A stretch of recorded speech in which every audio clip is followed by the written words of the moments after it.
Fala pessoal, tudo bom com vocês? Fabiano aqui do Fábrica de Jogos e hoje eu quero falar um pouco sobre como lidar com a procrastinação ao desenvolver um game. Sim, a maldita da procrastinação, né? Então vamos conversar sobre isso, que isso é um mal e que atinge todos os seres humanos. Vamos falar porque isso com certeza em jogos também fala, tá? Também que acontece. Então ó, dá joinha aí. E aqui embaixo tem todas as redes sociais do site fabricadosjogos.net para que você possa acompanhar, saber as novidades, tudo que ocorre no Fábrica, tá certo? Então, algumas situações, cenários que sempre acontecem com essa questão da procrastinação, é muito comum aquela história do pra que eu vou fazer isso agora? Eu vou deixar para depois, né? Agora não, pra que fazer isso agora, né? Eu tenho tempo para isso, né? Vamos fazer agora. Ou então, não, isso aqui é melhor fazer com calma, né? Agora não é a hora, vamos deixar pra depois. Sempre acaba nessa história, né? E aí a gente sempre arruma qualquer motivo que aparece pra virar uma justificativa pra não fazer o teu jogo, né? Basicamente isso que acontece. E isso aí, você deve ter se identificado em alguma dessas situações, né? Comigo também já aconteceu muitas vezes essa mentalidade. Tem até um TED, né, do Tim Urban, se eu não me engano, que ele fala isso, né, o macaquinho da procrastinação, que ele fica lá na tua mente, assim, ó, dizendo pra ti, não trabalha, não faz isso, vai lá jogar, vai lá fazer qualquer coisa, né, e isso tem um porquê da procrastinação ocorrer, né, e se você trabalha em casa, então, gente, aí mesmo que você vai ter, a procrastinação pode bater de diversas formas, porque distrações na tua casa não vão faltar, né? É cama, dá uma dormidinha, né? TV, jogo, computador, celular, né? Ficar lá no celular e chegou uma mensagem no WhatsApp, vou lá olhar. Meu Deus, e as pessoas também, daí chega pra conversar contigo. E aí, meu filho, quando tu viu, passou o tempo e não é meu filho, não é minha filha, né? Como diz o Drauzio, né? Minha filhinha, né? Então é isso aí, filho. Daí passa o tempo, né? E basicamente você procrastinou e não rendeu nada. E aí, qual o problema desse negócio de ocorrer a procrastinação, né? Algumas pessoas falam, é preguiça mesmo, né? É preguiça, é falta de vontade, né? Existe muito essa associação da procrastinação, né? Mas eu acho que isso é muito simples. Eu acho que a gente tem que fazer uma análise um pouquinho maior e mais aprofundada. Mas a primeira coisa que a gente tem que entender, gente, é assim, ó. É que é o seguinte, claro que assim eu não sou psicólogo também, tá? Mas o mínimo pelo menos que eu estudei já até por conta do projeto de jogos, né? Sobre essa parte, inclusive no segredo do projeto de games viciantes eu trato um pouquinho de algumas questões da psicologia que a gente usa para tomar decisões, né? Para construir os seus projetos de jogos, né? E que você nem percebe que tá jogando, nem percebe. Então vai lá e baixa para aprender um pouquinho disso, tá? E o nosso cérebro, gente, ele gosta de padrão.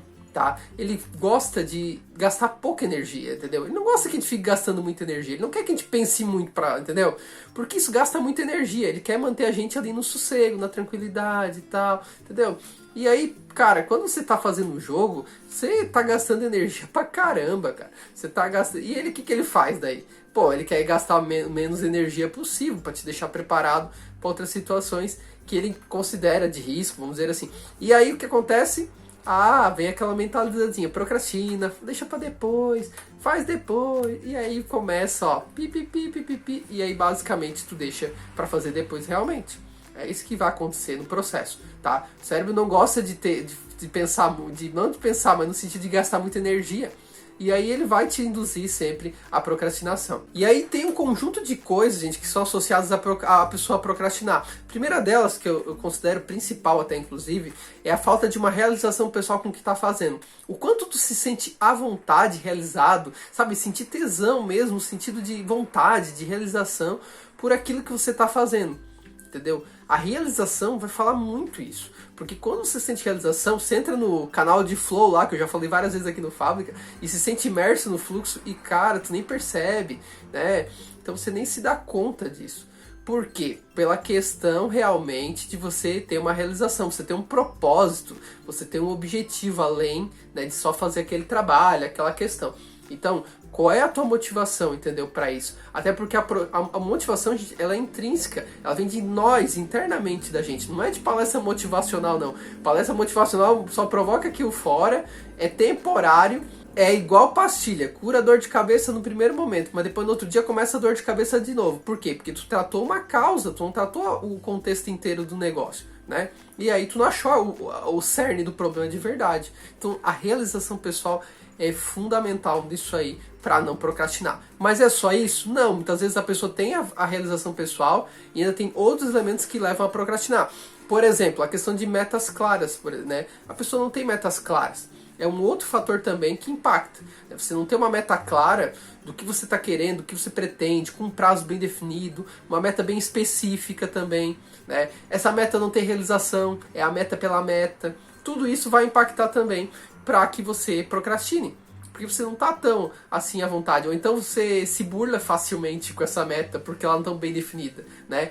Por exemplo, vou dar um exemplo para você de meta que é fácil de procrastinar. Por exemplo, eu digo assim, eu tenho que fazer esse jogo até essa parte do jogo aqui, dessa primeira fase, eu tenho que fazer até final, até daqui a final do ano.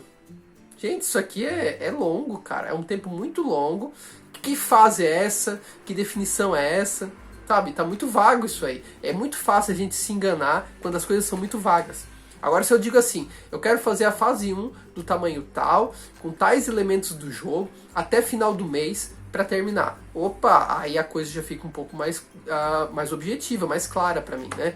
Então, para eu definir melhor os elementos, definir melhor o que eu quero dessa fase e ainda definir um prazo mais curto também, né? Fato é, gente, que existe uma teoria que diz, né, que a gente trabalhar em prazos de 3 meses, de 12 semanas, a gente consegue ter uma visão melhor, basicamente, para conseguir concretizar o nosso planejamento. Porque quando a gente pensa num ano ainda, é muito longe. A gente acha muito longe. Daí o que acontece?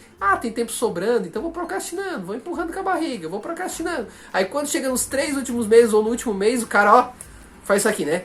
Quem nunca fez isso, gente? Deixou pra última hora. Porque daí o prazo aperta e aí tu faz, né? E aí realmente tu faz. Coisa mal feita, coisas coxas. Então, realmente, você fazer prazos menores, construir uma escada e realmente se cobrar por isso, dá resultado. Isso tudo passa por uma meta clara e também daí vem o outro fator também, que é o foco.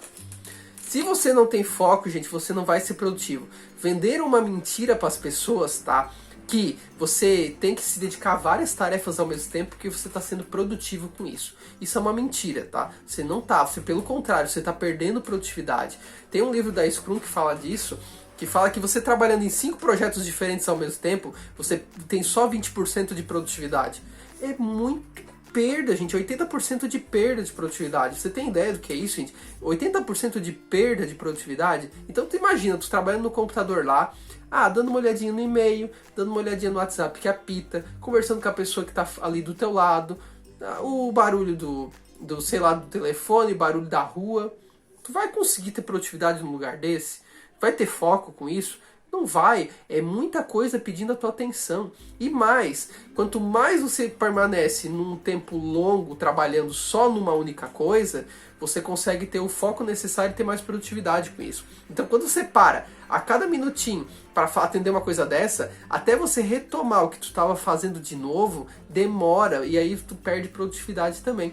Então o ideal é sempre você focar um tempão ali numa única coisa, pelo menos, sei lá, umas 2, 3 horas, e só ficar naquilo, porque daí tu vai ter produtividade, porque daí tu só fica focado numa única coisa. Você não fica tendo outras coisas em paralelo. É difícil? Tem que às vezes olhar e-mail e celular em outra hora? Tem, gente. Às vezes eu mesmo boto meu celular ali no modo avião e não atendo ninguém, entendeu? E algumas vezes também, claro, isso depende de cada um e das possibilidades, mas às vezes cheguei a trabalhar até de madrugada. Por quê? Porque a madrugada é um silêncio, gente, uma tranquilidade. Ninguém te liga, ninguém te chama em WhatsApp, ninguém te chama em lugar nenhum. Claro que dá pra fazer isso em longo prazo, porque às vezes tem compromisso de manhã, tem outras coisas, nem todo mundo pode fazer isso. Mas a madrugada, olha, tem vezes que é uma bênção, porque você tem uma tranquilidade, um foco assim. Então, esse é um ponto, tá? Outra questão também é encontrar um ambiente de trabalho adequado para trabalhar, porque senão, gente, a cama vai te convidar para dormir, tu basicamente vai ter outras distrações. Então, assim, é importante que você tenha um ambiente de trabalho. E até, inclusive, mude a roupa para trabalho também. Porque daí te dá aquela ideia de que você está realmente trabalhando, tá bom? Então, isso é fundamental. Isso faz parte do ambiente também. O ambiente também pode ser um problema para você se você não estiver organizado. Você tem que, na verdade, gente, é isso. Ter o controle da tua agenda, gente. Você tem que ter o controle da tua vida, da tua agenda e ser produtivo. Porque senão, né, você tem que saber priorizar também, né? A prioridade é fundamental quando você está trabalhando, principalmente trabalhando em casa. Qual o grande problema de quem trabalha em casa? Falta de prioridade, porque não sabe estabelecer as prioridades, o que é mais importante fazer agora, porque não adianta também ter produtividade focando nas prioridades erradas. Tu não vai também conseguir a mudar esse cenário. E a procrastinação, que é empurrar, que é o que a gente está falando aqui nesse vídeo. Então agora eu quero trazer para vocês dicas rápidas, muita coisa eu já comentei aqui, só para a gente demarcar aquilo que você pode melhorar para evitar essa procrastinação aí no desenvolvimento dos seus games. A primeira delas é encontre algo que te dê prazer, cara, vontade de acordar de manhã. Porque se você não tiver isso, cara, vai ser muito difícil você não procrastinar. Você vai empurrar com a barriga assim.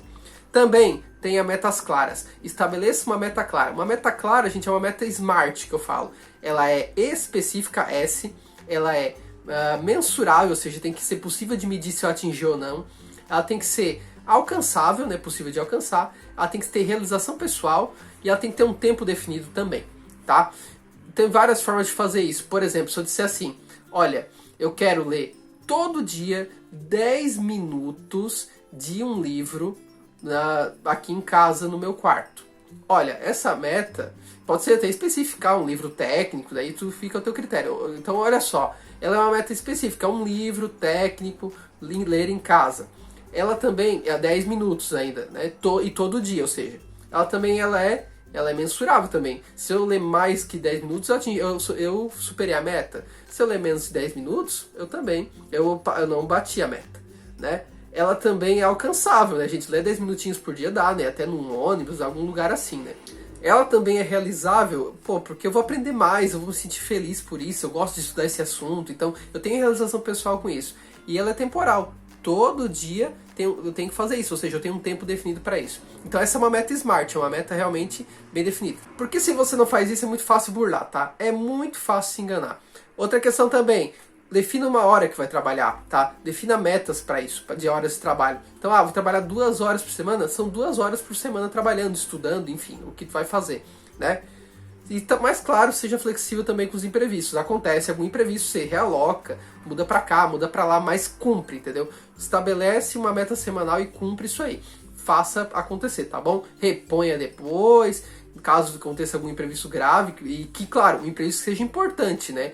Não qualquer coisa aí por procrastinar, basicamente. Controle seus resultados, veja se você está conseguindo atingir a produtividade, acompanhe o que tu está fazendo, pare em alguns momentos para refletir o que tu está fazendo, não seja um robô também, que só segue rotina. Você tem que parar e pensar, pô, isso aqui está atingindo o resultado que eu quero, eu estou conseguindo chegar mais perto do objetivo que eu quero, ou não? Tá me afastando disso. Então tem que parar e refletir também. Não pode agir de maneira robótica. Tenha foco também, gente. Hora de trabalho é hora de trabalhar. É hora de focar só nisso. Tire todas as distrações que você consegue. Conversa com todo mundo em casa assim, olha, eu vou trabalhar agora, gente. Tô indo trabalhar agora. Agora, ó, eu não estou aí. Sabe? Promova um ambiente que você consiga ter o trabalho. Porque senão, dificilmente tu vai conseguir. E tu vai querer procrastinar com certeza, tá? E claro, estabelecer prioridades, aquilo que é mais importante de ser resolvido, né? Então a gente sempre tem que focar naquilo que é importante. E sempre não deixar o importante virar urgente, porque quando o importante vira urgente é porque tu procrastinou. Com certeza teve uma procrastinação aí, porque o importante tem que ser não urgente, fazer antes, antecipar. Quando o importante vira urgente, tu vira aquele cara que deixa pra última hora. E aí entrega o quê? Porcaria, coisa mal feita. Então é isso, gente. Compartilhe esse vídeo, se inscreva no canal e pense sempre, gente, assim, ó, tá? Tem um cara que fala isso, é o Tim Urban, ele fala do calendário da vida, né? E ele mostra lá vários artistas ao longo da vida. E aí a gente busca isso na internet, calendário da vida, em inglês também tem isso, Life Calendar, se não me engano. E procura lá pra te ver. Sabe por quê? Porque daí tu percebe que tua vida é finita. A tua vida tem um fim, cara. A gente acha que a vida é longa, que a gente, tem muito tempo aí. Mas olha quantas pessoas morreram cedo ali. E a gente daí começa a marcar o calendário da vida, cada semana de vida que a gente vai passando, a gente começa a perceber que a vida não tem fim. E aí eu pergunto pra você, o que tu tá fazendo pra deixar um legado aqui pra vida? Pra tua vida? Tu tá deixando um legado pra tua vida? Ou basicamente você não tá fazendo nada por isso? Né? Para pra pensar sobre isso. Pensar um pouquinho, sabe? Será que vale a pena toda essa procrastinação? Então pensa um pouquinho sobre essa questão. Isso até o Tim Urban faz isso, essa reflexão também, né? E esses dias mesmo, recentemente, teve uma situação de um colega meu que ele faleceu. E aí eu comecei também a fazer outros questionamentos sobre isso, né? Ele era uma pessoa que tinha 20 anos, gente. Apenas 20 anos. E aí tinha uma vida inteira para viver. Entende? E a gente às vezes acha que a vida é longa, que a gente tem um tempão. Agora com essa história de pandemia, de Covid, a gente tá vendo que a vida não é infinita, não. A gente é finita. E aí, o que você vai deixar de legado pra vida aí, pra alguém? Pensa sobre isso, então. E ó, dá o joinha, curte, compartilha, se inscreve caso não seja inscrito, clica no sininho. Espero que esse vídeo te ajude a evitar a procrastinação, tá bom? Dica para aquele amigo que precisa dessa ajuda também. E deixa aí nos comentários também se você tá vivendo esse dilema, como é que você tem feito para evitar, ou não tá conseguindo, e se esse vídeo te ajudou também de alguma forma, tá certo, gente? Então, tchau pra vocês e até o nosso próximo vídeo aqui do canal do Fábrica de Jogos.